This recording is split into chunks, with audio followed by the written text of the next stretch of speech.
నా కజిన్ వీటిని కత్రినా కైఫుల్లా చూసుకుందాం అనుకుంటుందండి. రోజు డైలీ చక్కగా స్నానం చేయించి తీసుకొస్తది.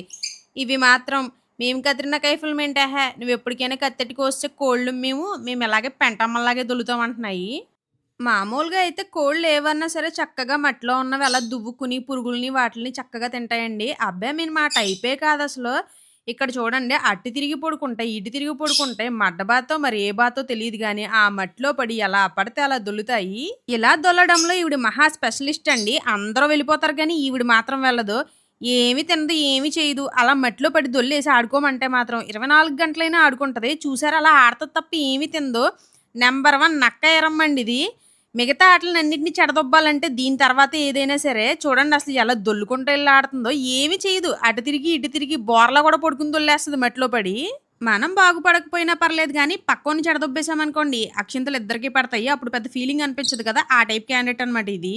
నేను వీడియో తీసింది కొద్దిసేపేనండి. అరగంట పైనుంచి ఇదే పని మీద ఉందిది. ఇప్పుడు ఒకటొస్తది చూడండి. సైజ్ ఎంత ఇంక్రీజ్ అయ్యి ఉంటదో.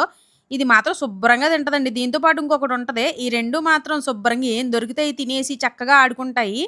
ఇప్పుడు మట్టిలో పడి దొర్లుతుంది చూసారా? అది నంబర్ 1 నక్క ఈరమ్మనమాట. దాని తర్వాత మిగతా 2 కూడా పర్లేదు. ఇది మాత్రమే మరీ దారుణం అనమాట. తిండి తినదు. ఇంకెంతసేపు ఆటలే. అది కూడా ఈ విధంగా మట్టిలో పడి దొర్లుతూ ఆడుకుంటదండి. రోజంతా వదిలేసినా కూడా ఆడతది. దీనికసలు విసుగుండదు.